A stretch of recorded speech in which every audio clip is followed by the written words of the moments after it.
Assalamualaikum warahmatullahi wabarakatuh.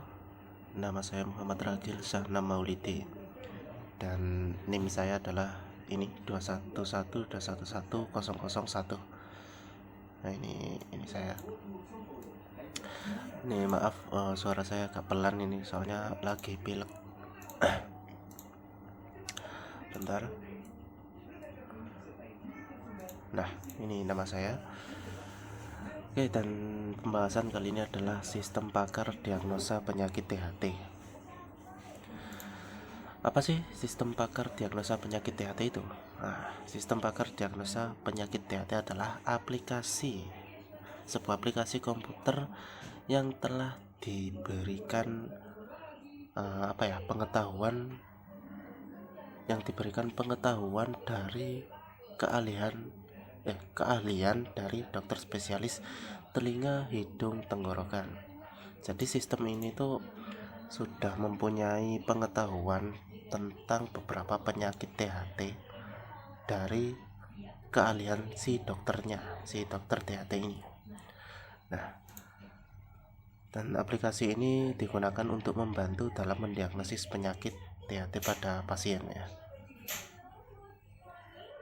Oke, lanjut. Oke, maaf ya kepotong tadi ada rame-rame.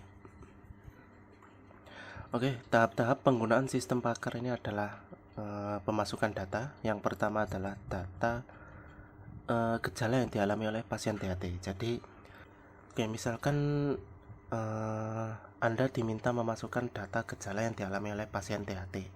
Jadi, misalkan ada pasien datang, terus diperiksa gejalanya ini seperti misal hidung tersumbat, pendarahan di hidung atau yang lainnya. Terus sistem itu memproses data.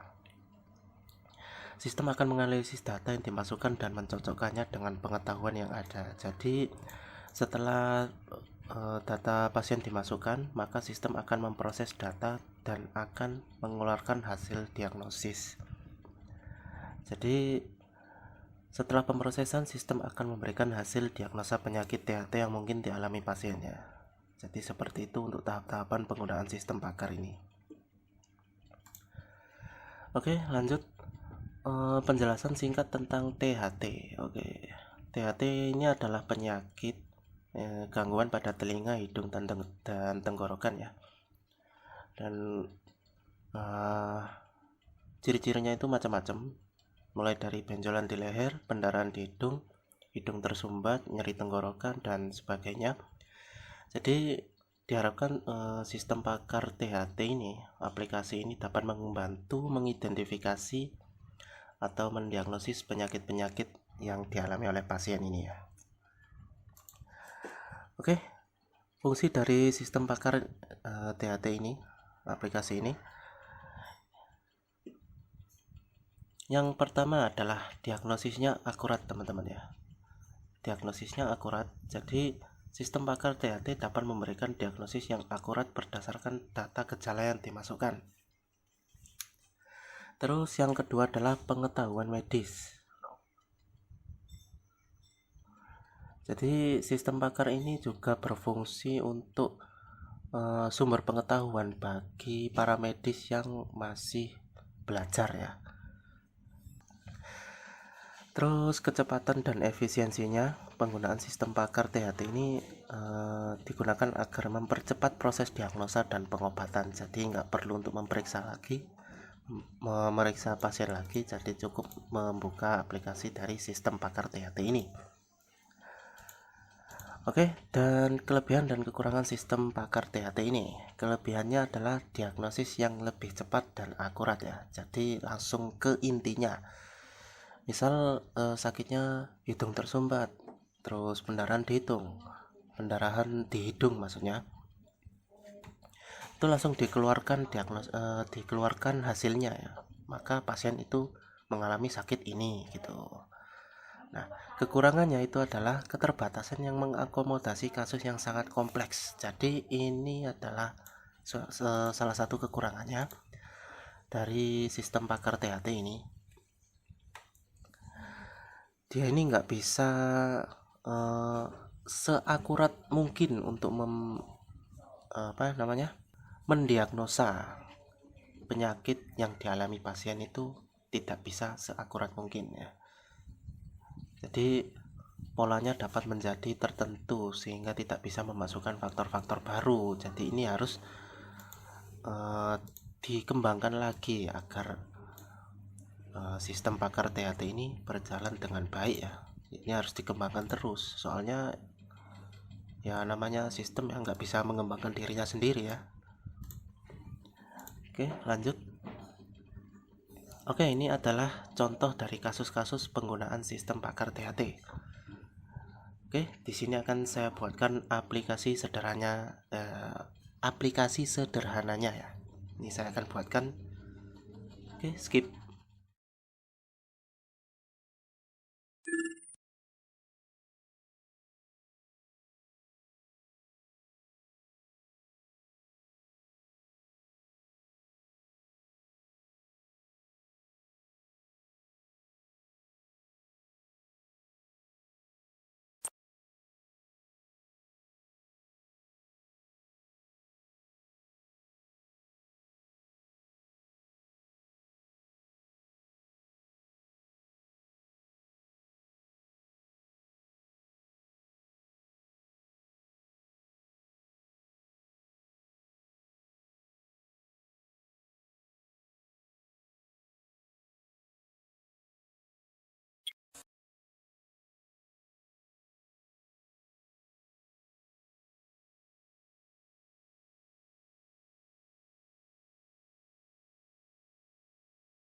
Nah, ini adalah aplikasi sederhana dari sistem pakar.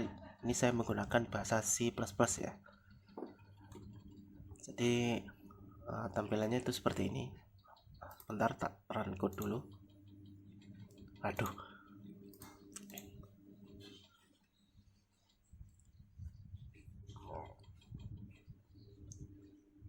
Oke, seperti ini tampilannya ya. Aplikasi sistem pakar sederhana. Ini untuk THT ya. Ini lupa nggak tak tambahin THT. Ini tak tambahin dulu ya. THT.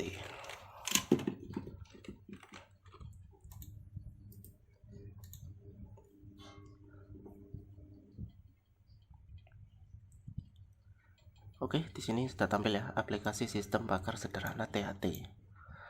Nah, contoh kasus pertama di sini adalah seorang pasien mengeluh nyeri saat bicara, nyeri saat menelan, dan benjolan di leher dan pendarahan di hidung ya. Ini banyak sekali.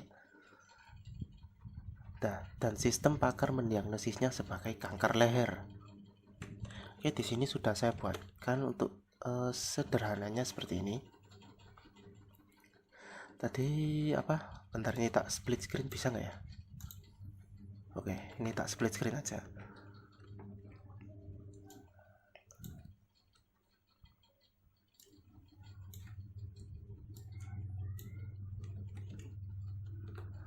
Oke, yang pertama seorang pasien mengeluhkan nyeri saat bicara. Nyeri saat bicara ya, diagnosis 1 adalah angka 1. Nah, nyeri saat bicara. Terus nyeri saat menelan, ini belum tak tulis lagi ya. Oke, ini sederhananya aja. Terus benjolan di leher. Nah, ini ada benjolan di leher. Ini kita enter. Diagnosa kedua adalah benjolan di leher, nomor 4 ya. Lalu ada lagi pendarahan di hidung, teman-teman. Pendarahan di hidung di sini nomor 2. Kita enter lagi. Terus kita isikan nomor 2. Nah, apa yang penyakit apa yang kira-kira menimpa si pasien ini? Nah, di sini kan ditulisnya sebagai kanker leher. Nah, ini kita enter. Nah, kemungkinan adalah penyakit kanker leher. Nah, seperti itu ya untuk sistem pakar. Ini aplikasi sesederhana mungkin saja, ini sebagai contoh. Oke, coba kita ulang dengan kasus 2.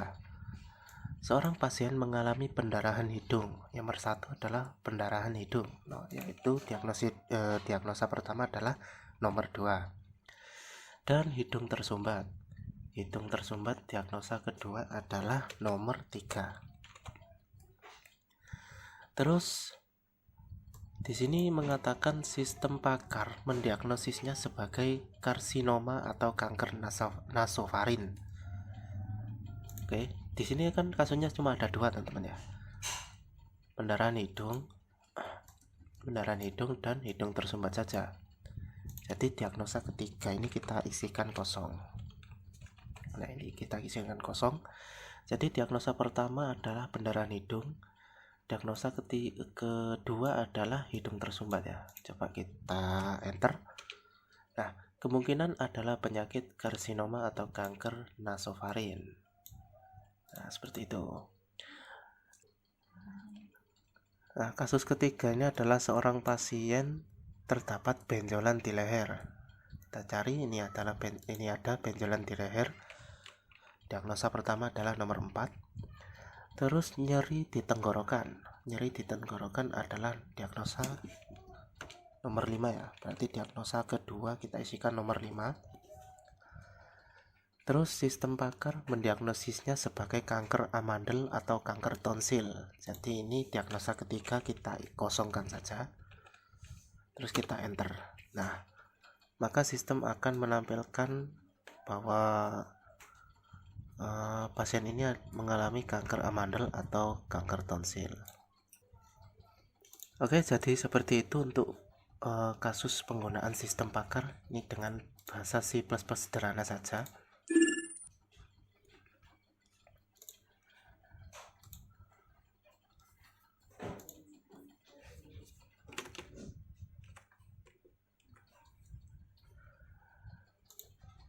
Dan kesimpulan dan saran untuk penggunaan sistem pakar THT ini adalah